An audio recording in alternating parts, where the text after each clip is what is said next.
Praise God at hala ko magbe-preach ako ng walang mic at walang kuryente, walang ilaw, no? Hindi ko mababasa yung kodigo. So, puri ng Panginoon at patuloy tayo sa ating gawain. At sabi nga, ano man ang mangyari, huwag tayo patuloy sa pagpupuri at pagsamba sa Panginoon. Amen? At darako na po tayo sa ating mensahe sa umagang ito. At tunay nga na ang ating Panginoon Diyos ay nasa ating kalagitnaan. At ating pong basahin ng let us read our text this morning, which is found in Philippians chapter 1, verses 3 to 6. Philippians chapter 1, verses 3 to 6. I thank my God every time I remember you. In all my prayers to all of you, I always pray with joy because of your partnership in the gospel from the first day until now, being confident on this, that he who began a good work in you will carry it on to completion until the day of Christ Jesus. Tayo po sa mandaling yumuko, tumingin ng gabay sa Panginoon. Maraming Diyos, sa pangalan po ng Panginoong Yesus, sa gabay ng Banal Espiritu, salamat po sa iyong presensya sa aming kalagitnaan sa mga oras na ito, Panginoon. Mawalan man kami ng electric power, O Lord, pero yung kapangyarihan na yung power, O Lord, ay nasa aming kalagitnaan, Panginoon. At nagpapatuloy sa aming buhay, O Lord, na siya patuloy nagbibigay sa amin ng kalakasan upang kami makalakad ayon po sa iyong panukala, ayon po sa iyong kalooban, at ayon po sa iyong mga salita, Panginoon. Salamat po sa grace na patuloy may binibigay sa amin, O Lord. Alam namin, Panginoon, we do not deserve anything good from you, O God. But because of your goodness, because of your unfailing love, your eternal love for us, O Lord, kami patuloy, Panginoon, na yung pinagtsatsagaan, O God. Paulit-ulit kami nagkakamali, nagkakasala, Panginoon. Subalit laging andyan ang iyong pagkapatawad, pagtanggap sa amin. Sa sandaling kami po ay muling humingi ng tawad, lumalapit sa iyo, Panginoon. Salamat po sa paalala mga ito sa iyong mensahe sa umagang ito, O Lord. Na tunay nga, Panginoon, ito magbibigay sa amin ng encouragement, O Lord, ng mga aral, Panginoon, at maging mga pagtutuwid, O God. Ito ba'y tatanggapin namin ng buong puso, O Lord, dahil ikaw po ang nangungusap sa aming kalagitnaan sa mga oras na ito. Hallelujah, Jesus. Salamat po, Ama, sa tagumpay na iyong pong mensahe sa umagang ito. And we give you back, Father, all the glory, the honor, and all the praises. In Jesus' name, Amen. Palakpakan po natin ang Panginoon. Hallelujah. So, our title for this message is Trust the Process.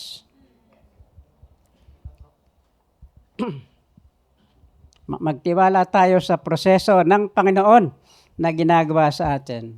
All of us are works in progress. Amen? Wala pang finished product sa atin. Dahil ang pinaka-finished product natin, pag tayo sa makabilang buhay na at nasa harapan ng Panginoon, o kaya sa kanyang pagbabalik, abutin pa niya tayong buhay, yun ang finalization ng work ng Panginoon sa ating buhay. Pero dito may pangako ang Diyos sa bawat mananampalataya, sa bawat Kristiyano, sa bawat sumusunod sa Kanya, na the good work that God has begun in you, He will carry it to completion until the day of Christ Jesus. Our salvation is a work of God, is a work of faith. We put our faith in the Lord Jesus Christ, and from that time on, He started to work in us. But it is a long process. No? It is a lifetime process. But we should trust the work of God in our life. Whatever is happening in our lives, whether good or bad, there are challenges and struggles. Be sure that God is working in you. Because He promises that no temptation, no trials, no anything that will happen in your life that is not permitted by God. Because He has the power to control it. And our lives, we put our trust in the Lord Jesus Christ, and we know that He's in control in our life, and He promised that even the demons in hell, even Satan cannot do anything against us if it will not be permitted by the Lord. Because before He touch any of His children, Satan will first ask permission from the Lord. Amen? And the Lord promised that no temptation or trials will come into your life that you cannot bear. And He will also give the courage or the power, the ability to bear it, di ba? Wala siyang ibibigay o hahayaan na maranasan natin sa hirap ng buhay na ito, challenges ng buhay na ito, na hindi natin makakaya. Dahil alam ng Panginoon ang ating capacity. He know our limit, no? If we will look at these verses, first of all, when Paul remembered the Philippian Christians, ano siya, no? You can feel the joy, di ba? It is a big contrast to his letter to, for example, in the Corinthians church, the first Corinthians, the second Corinthians, and in Galatians, di ba? Most of his writing there to these brethren, no, to these believers in Corinthians and Galatians are rebuke, di ba? Because they need correction. They are doing things that they are unruly, no, walang kaayusan, and some members there even committing immorality, no, even permitting the sin that is coming inside the church. So these people or these Christians needs correction. So makikita natin na matatalas yung mga salitaan ni Pablo doon sa mga mananampalataya na yon. Sabi nga niya, nasasaktan ba kayo dahil sinasabi ko sa inyo ang totoo? Kasi normally, siyempre, truth hurts. Amen? When you are confronted with the truth, and when the truth is not good, no? It hurts. And tinuturuan lang tayo ng Panginoon na kung nagkamali tayo, tangkapin natin that we are wrong. Hindi na tayo magbibigay pa ng katwiran, no? Hindi ka magtuturo. Hindi katulad ni Adan, di ba? Nang siya nahuli ng Panginoon o natuklasan ng Panginoon siya nagkasala, nagturo na siya, di ba? Tinuro niya si Eva. Si Eva naman, itinuro niya yung ahas. Yung ahas, paglingon niya, wala na siya maituro, no?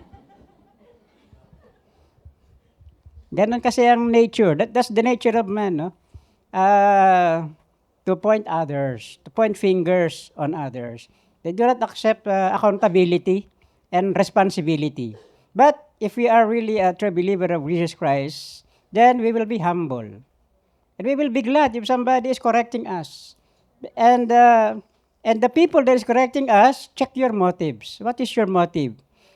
Your motive in correcting others should be out of love. Because you care for them, you care for him, you care for her. You want him to be to walk the correct path. No? Kasi may nagko-correct na parang kinokondemn na niya, di ba? Nakakala mo siya na righteous na.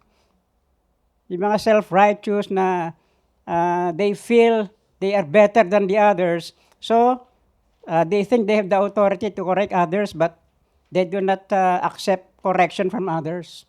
That's why the Lord Jesus Christ said, why do you see the speck in your brother's eye, and you do not see the big plank in your own eye? Diba? Of course, we are all guilty of that, diba? Madali nating, kasi sa isa daw, for example, in a very white, sa typewriting, halimbawa, no? Very white, very clean, there's no marking on this, not anything. But you put a simple dot on that big paper. And if you show it to the people, what will they see? They will see the small dot, but they will not see the background, the white background. It is the natural for us, but as Christians, we should, we are in the process. The Lord is teaching us to be different from the world. Amen. That although we do not, I know some people here do not like some other people. Di ba? Kasi hindi naman nawawala yun yung parang asar ka. Asar ka sa nakikita mo. Kasi ito, when Paul think of the Philippians Christians, he is filled with joy. Sabi niya, I thank God every time I remember you. There are people na kapag naiisip natin, talagang sumasaya tayo, di ba?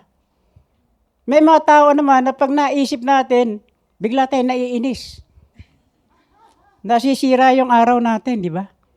Lalo na kung may utang sa atin, di nagbabayad. Talaga. Pero, why he loved the Philippian Christians of all the churches, no? Kasi the Philippian Christians, Paul see that these people from the day, sabi niya from the day until now, tandaan natin, the Philippi church was founded by Paul 10 years earlier. So mga 10 years na sila, and this Philippian church, these are the only church sa mga na found niya that is, sabi niya, partners, continue to be partners with him in the gospel, di ba? Thank you for your partnership with the gospel from the beginning until today. So even and when Paul wrote this letter, he is in jail in some Roman jail sa Roma, no? And even though Paul is in jail and he wrote this letter, you can feel yung joy niya sa heart niya when he is writing this letter. And here in this Philippians also, when he penned the word, rejoice always, and again I say, rejoice. Then he is suffering in the jail, na very uncomfortable kind of situation, nakakadena siya, di ba?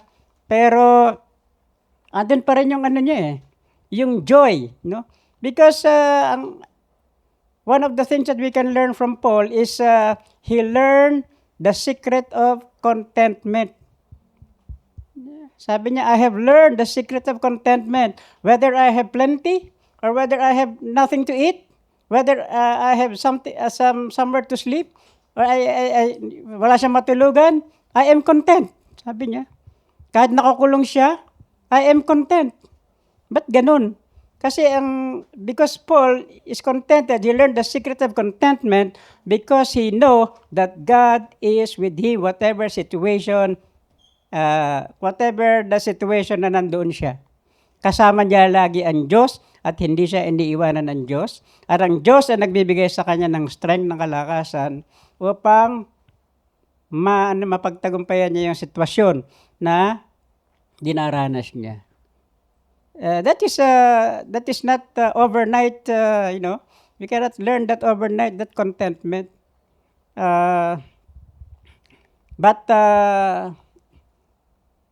So he thanked them, no? He is very joyful with this church because of their partnership in the gospel. Partnership is the word that was used here in Greek is koinonia, which is in English fellowship or friendship. So it is not only partners, but they are friends with Paul. And Paul, andun yung intimate relationship nila, even though Paul is far away, no? But the bonding is still there, no? Hindi nakaka-cut off yung bonding nila. And in the time of Paul's need, for example, financially, it is only the Philippian church that provided for his need. Sabi nga, di ba, out of their poverty, they give. Hindi mayayaman ng mga Philippians. They struggle also. They have their challenges in life. But they have that heart to be partners with Paul in promoting the gospel of the Lord Jesus Christ.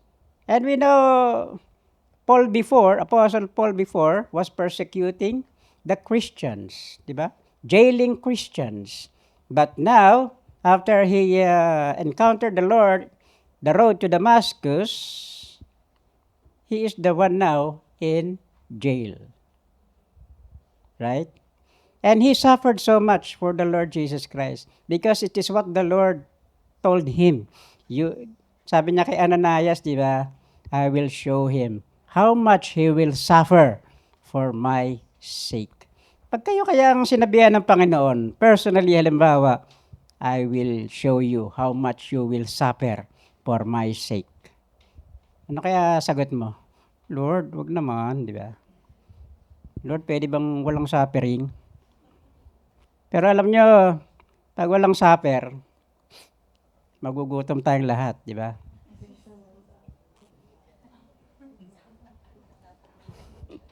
So trust the process. All of us, alam niyo ba yung sinasabi sa in Ephesians chapter 2 verse 8, di ba? Alam natin yan hanggang 9 na we have been saved by grace through faith, not of your works, that anyone can boast. And then yung pangalawang talata, ano sabi ron? You are God's workmanship, created, di ba? In Christ's image. You are the workmanship of God. You know what's the meaning of workmanship or handiwork of God? And all of us, if we are believers in the Lord Jesus Christ, you are the workmanship of God. And workmanship means ito yung carefully designed, purposeful at creation, and an ultimate masterpiece. That's the word, no? The meaning of that word, workmanship. You are created with a purpose. You are called by God with a purpose.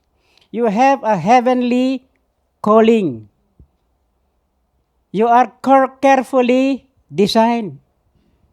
And you are God's masterpiece. Sa Tagalog ay natatanging likha. O, tingnan niyo yung katabi niyo, mukha bang obra maestra? Natatanging likha? Yes, lahat tayo ay natatanging likha.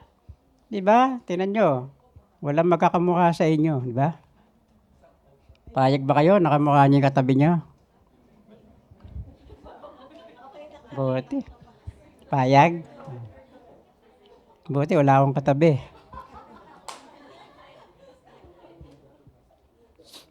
So, that is what yan ang tingin sa atin ng Diyos. Masterpiece, di ba? At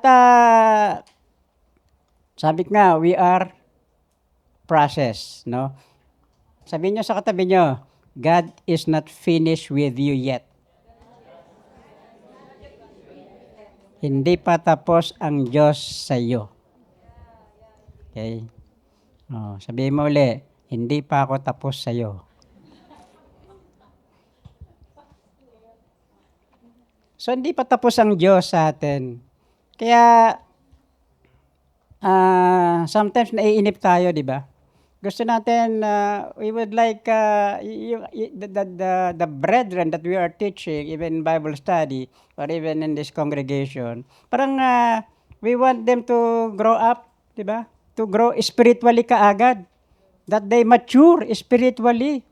That they will avoid that, what are they doing, their thinking, their line of thinking, their speaking, At parang we want them to be changed overnight, but that is impossible. Because that's why, narinig natin palagi, Kristiyano na ba yan? Ba't ganyan pa yan? No? Samantalang 2 araw pa lang Kristiyano, 'di ba? Hahanapan na kaagad ng ng fruit. Wala pang fruit yun, puro pururot pa lang yun. So, pero nakakapagtaka, pag 10 taon na, wala pa ring fruit. Medyo na yun. Kailangan dun, hindi na hindi na patpat, di ba? Latigo kailangan dun. So ang tinutukoy dito, this verse is speaking about spiritual maturity, spiritual growth. Nakita ni Paul that these Philippian Christians are growing spiritually. Over the years, they show their godly character, Christ-like character. Nandun yung love, nandun yung harmony, nandun yung pagtutulungan, nandun yung pagmamahalan, nandun yung, alam niyo na, pag-uunawaan, at nandoon yung pagpapasensya. Ayun ang pinaka-importante, yung pasensya, patience. Diba? All of us needs patience. And if you pray to God for patience, Lord, please give me patience. And then I want it now. No? If you pray for patience really from the heart, then God will give you some situation, will ilalapit sa ng Panginoon ng ilang mga tao that will try your patience. That's why when somebody come to you and is trying your patience, it means God is answering your prayer. That is the time that you will have to exercise your patience. Amen. So all of us here are different, background, different dialects from different regions in the Philippines, different educational background, no? May Bisaya, may Kapampangan, may Batanggenyo, may Caviteño, may Bicolano, ano pa? Taga Mindanao, di ba? So iba-ibang culture yan iba-ibang ugali. Pero bakit? Why we come together here? Because we are united by the love of Jesus Christ. Without the love of Jesus Christ, kanya-kanya na tayo, di ba? And nobody that come to here, nobody force you. All of us that come here are willingly come here. Di ba? You ride the Uber, di ba? You pay for your fare to come here. Even in the heat outside, di ba? It is you decided that you will be in the fellowship, in the gathering. Because God said in His Word, di ba, Hebrews 10:25, do not forget. Huwag niyong kalilimutan yung mga pagtitipon na katulad nito, na katulad ng ginagawa ng ilan. Di ba? That is what in our heart. That's why we are here. And we want to praise God, to worship God together with our brethren. And we want to learn from the Word of God. So, that's why we need patience. Even pag nawawalan ka na ng pasensya, then you ask God for more patience. Sabi nga, yung grace, di ba? We apply grace to each and every one. And what is your basis of applying the grace to others? Your standard is the grace that God is showing to you. Dahil kung tayo, we do not deserve anything from God, di ba? Paano sa konti pagkakamali natin, ayaw na sa atin ng Panginoon, di ba? Saan na tayo mapupunta? No one is perfect, di ba? No one is perfect here. And sabi nga, kaya sabi ni Pablo ng Diyos ay, do not think yourselves better than the others, but always think that the other is better than you. And sometimes it is very difficult to do. Because I am better than this person. Pwede siguro sa nakakatalo-talo tayo sa bowling, di ba? Sa score, no? Si Golda is the best bowler here, di ba? Oh. Di ba? So may goal nga malampas ako si Golda, no. At speaking of goal, the ultimate goal of God in His children is to be conformed to the image of His Son, Jesus Christ. Ma-reflect yung character, mindset ng Panginoong Jesus sa kanyang mga mananampalataya. And what is the character ba ni Lord, di ba? Of course, mapagmahal, di ba? Loving, compassionate, ready to help, hindi anong tawag doon? Hindi nagtatanim ng galit, hindi nagtatanim ng galit, syempre. Hindi nagagalit sa kapwa o napupuot sa kapwa, ready to forgive, patience, di ba? God is patient, di ba? Love is patience, di ba? Si Lord yun, di ba? So, kung yun ang magiging karakter ng bawat Kristiyano, napaka matinding impact yon sa sanlibutan, sa world. Kasi they will see, these people are very different. Just like the early Christians, in the Acts, the other people said to these people, to these Christians, who are these men? May nagtanong na ganun. These men, they turned the world upside down. Why? Because they are the followers of the Lord Jesus Christ. And they are called Christians because they follow what Christ is teaching, what Christ is commanding them, no? So doon na nakikilala yung totoong nananampalataya sa Panginoon na nare-reflect, although siyempre it's a lifetime process nga, unti-unti namang nare-reflect yun, di ba? Hindi naman overnight yun, kaya nga sa lifetime process, it's a lifelong process, and we must trust the process of God that is doing in our life. Hindi pinag-uusapan dito kung gaano ka nakatagal mag-Kristiyano. No, we do not speak of here, even though you're a pastor, you're an evangelist, you're a prophet, or teacher of the Word of God, no? Hindi pinag-uusapan dito if you are 10 years, 30 years, 40 years, no? In the Lord. Pinag-uusapan dito, are you maturing spiritually? We know that there are people that are at very young age, why they are just starting their Christian life, why they seem they are spiritually mature na.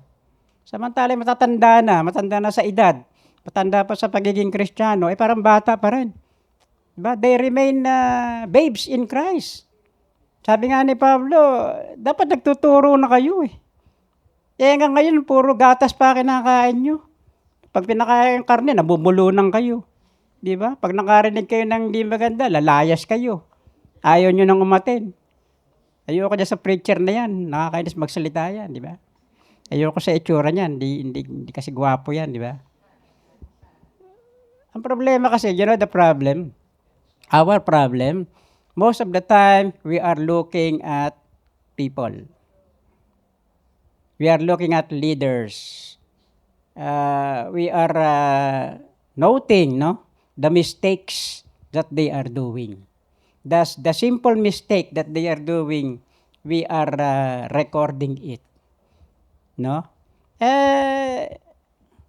Sino nahihirapan doon? Who is the loser? No, you are making problem, to yourself also, because you are stressing yourself in what others are doing. Samantalang it should be the relationship is between you and the Lord only.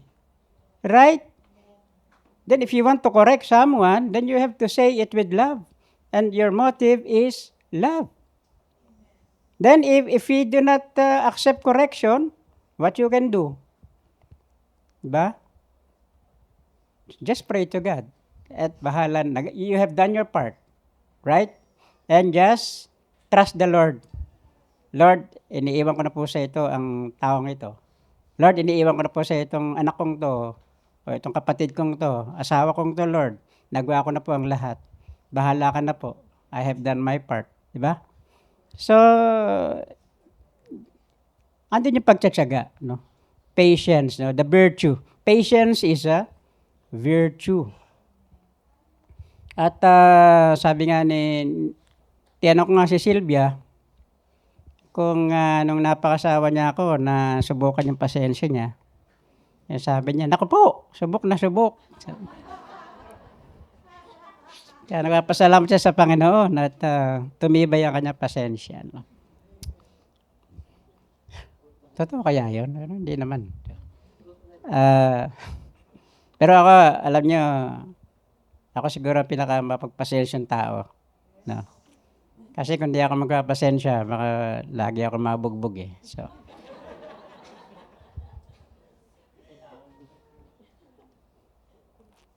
So even though, we have the struggles, we have some challenges in our life, we do not understand what is happening, then just trust God that He is doing something in our life because He wants us to grow spiritually.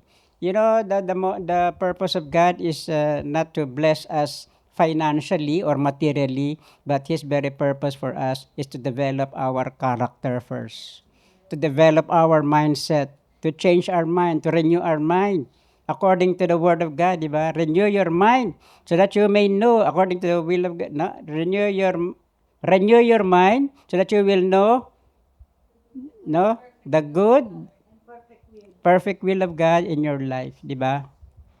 Kasi over time, so many garbage, no? From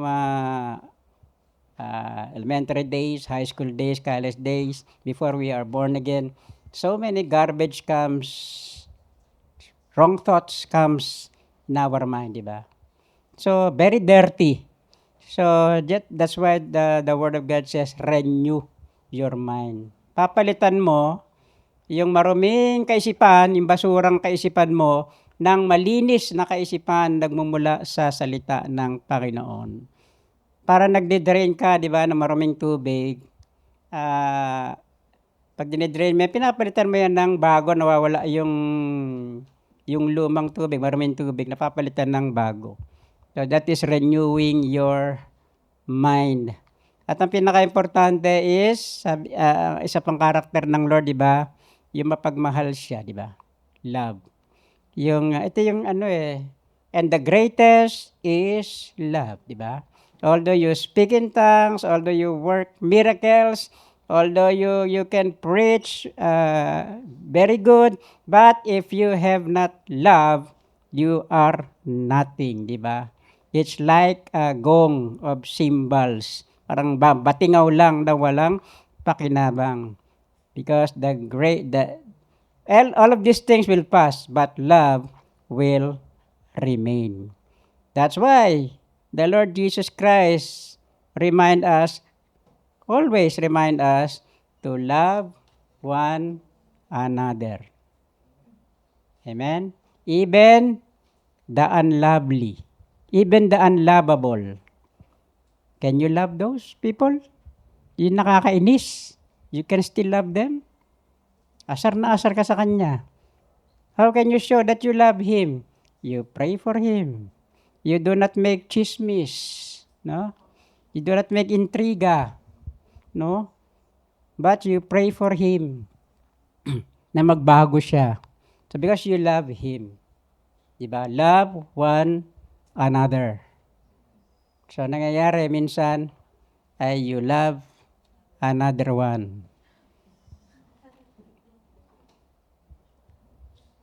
You know, we have all time in our life that we feel discouraged. Sino hindi na-discourage dito?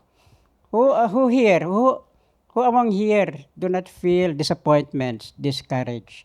Even right now, maybe some of you are disappointed. Some of you are discouraged because of what is happening in your family, in your life, in your jobs, no? We experience all of that. We are not spared, no, from those challenges in this life. and we feel incomplete or parang we're not making any progress in our Christian life. But today, I want to remind you of the truth that can transform. Sino yun? Sino yun? Ha?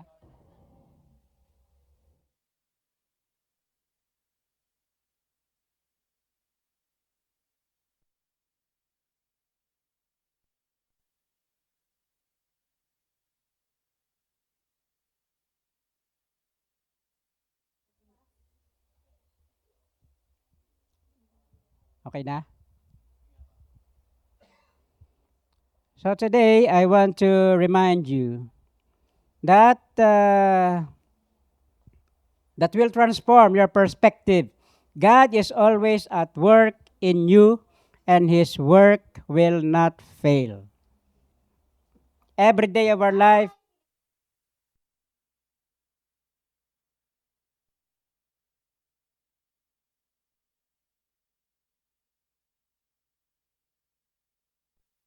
bublot.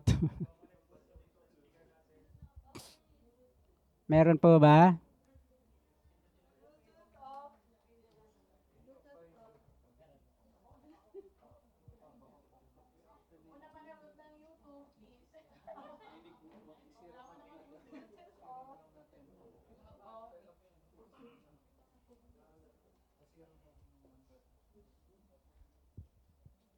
Okay na?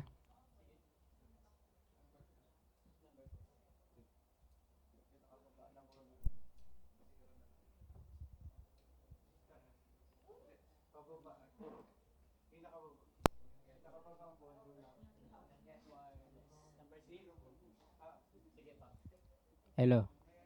Okay? Hello? Narinig niyo na ako?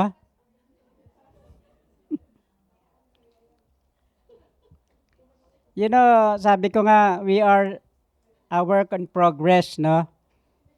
We should trust the process. You know, for example, like, alam niyo yung gumagawa ng mga furniture, o kaya yung nagka-curving, di ba, mga sculptor, mga sculpture, they get, a very rough tree from the forest. Then this tree, when somebody look at it, they will just say, this is very insignificant. What is this? No? But the sculptor, he is thinking already of the finished product.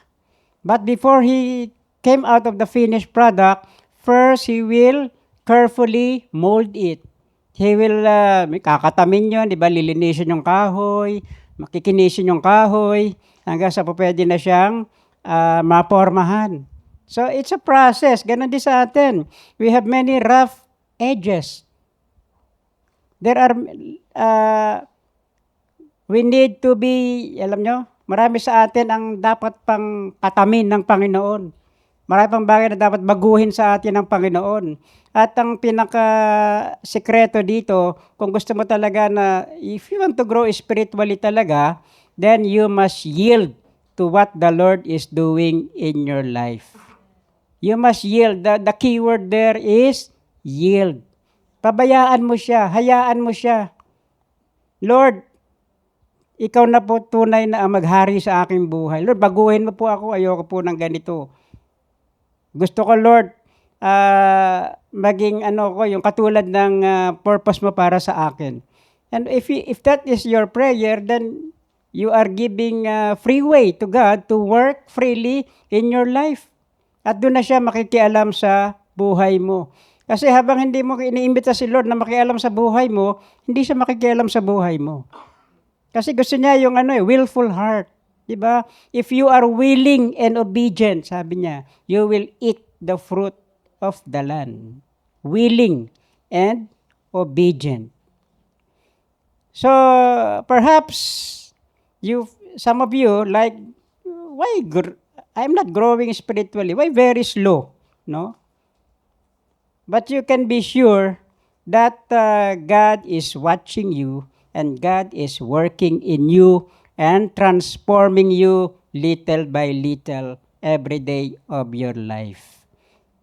And you will notice it someday, ayaw ko na, ba't ganito na ang ano ko, parang ayaw ko na ng ganito, iba na yung ano niya, gusto ko na magbasa ng Biblia, gusto ko na mag-attend ng mga Bible studies, gusto ko na mag-attend ng mga prayer meetings, dati ayaw ko niyan, di ba? So, ibig sabihin, you are letting God to work in your life. So, just like the sculptor, he already see the finished product before it is finished. And God is like that with us. He already see our finished product. At ang finished product na yon, and when we are presented to God, di ba, with radiance, with glory, when we change na yung ating body, di ba? And we are presented by the Lord Jesus Christ to His Father. Ang sabi ron, without blemish and without spot. Nagluluningning. Parang hindi natin maiisip na ganun tayo ipipresent ng Panginoon. But as we continue to trust in the Lord, then that purpose of the Lord in our life will be accomplished. Just let Him work in your life, because He promised that what He started in us, He will continue it and He will complete it. So He is not like some of us na when we become tired of what we are doing, bahala ka na ganyan, hindi ka na tapusin. Nahihirapan na ako, di ba? But God is not like that. Kaya nga matindi pasensya ng Diyos sa atin. Dahil kung di tayo pinagpapasensya ng Diyos, saan kaya tayo mapupunta? Araw-araw nagkakasala tayo. Kung hindi tayo patatawarin ng Diyos, saan tayo mapupunta? Di ba? At maaaring to si Peter, when Peter asked the Lord, Lord, how many times will I forgive my brother who sinned against me? 7 times? The Lord Jesus said, no, not 7 times, but 70 times 7. And 70 times 7 is 490, di ba? So that is not literal na magbibilang ka. Oy, 469 ka na. Isa na lang, no? Isa na lang, bingo ka na, di ba? Ibig sabihin nun, walang katapusang forgiveness. Because yung forgiveness na binibigay sa atin din ng Panginoon ay walang katapusan. It is endless. Amen? Can you do it? Na patawarin mo na patawarin. Si Peter, maybe he asked this because some of his kapwa-disipulo niya, baka naaasar na siya eh. Matagal na ako inaasar nito, Lord eh. Ano ba to? Kaya, Lord, ilang beses ko patatawarin to? 7 beses ba? Hindi 7 beses. 7 beses. So, naintindihan ni Peter yun na, wala palang katapusan yung pagpapatawad. You know, God see you not just you are today, but who you are becoming in Christ. Sa ngayon, parang wala, di ba? But God see differently. Kaya dapat ganun din ang tingin natin sa kapwa natin, di ba?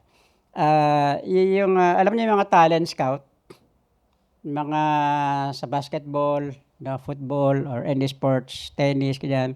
Meron sila nakikitang, di pa naman nakita naglalaro, palaro-laro lang. Pero nakikita merong kukunin nila. Why?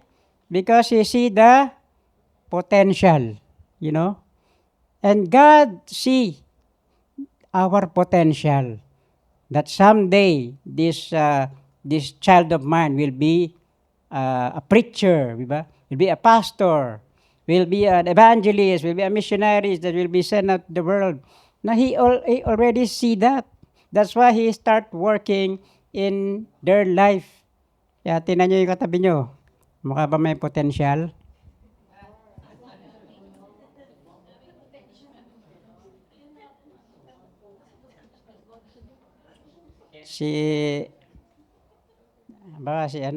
Pala nito, Jasmine, may potential maging Miss Philippines, no?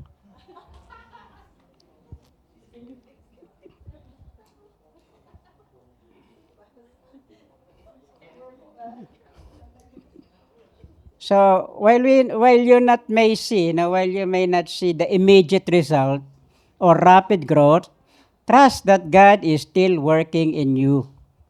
In whatever situation you are now, God is working in you. Sabi ng Philippians, saan yun, 2:13 ba yun? Work out your own salvation with fear and trembling, for it is God who works in you both to will and to work for His good purpose and delight. For His glory. No? Not for our glory, but for His glory. So you see, He is pruning, He is shaping us, strengthening us in the way you might not even recognize. So, trust the process. The good work that He began in you is a process. And it is a process that He will see through to completion. We can be sure of that. Kaya sabi ni Paul, di ba, I am confident. I am very sure that the good work, that is the good work that He began in you, He will continue it and He will complete it. He will not abandon His project. Kumbaga sa atin, we are a project of God. But of course, the key here, if you want to grow spiritually talaga, He needs our cooperation. Active cooperation. So ang tawag doon ay synergism. He needs our partnership. Because He will not do that if we are not willing, di ba? Because it is relational, di ba? Highly relational. The key aspect of this cooperation include yielding and surrender. The Holy Spirit reminds our willingness to let go of our own initiative and yield to His transforming work. Then immersing in Scripture. Of course, you have to study the Scripture. Engaging with God's Word helps reshape our thinking and align our desire with His desire. At, of course, active prayer. Prayer is a way of echoing back God's will and agreeing with what He wants to accomplish on earth. So, partnership nga, di ba? Sabi ng Biblia, di ba? We are partners with Christ. Co-laborers with Christ. At bilang pagtatapos, we have this declaration about the truth of the Word of God. Sabay-sabay nating basahin. So let us read it all together. I am what it says I am. I can do what it says I can do. I am going to learn how to be. Today, I will learn more of the Word of God, the indestructible, never-ending, living Word of God. I will never be the same. I declare what is said in His Word. I am confident that the good work that God has started in me, He will complete it until the end. God is faithful. Amen. Praise God. Purihin po ang Panginoon. Hallelujah.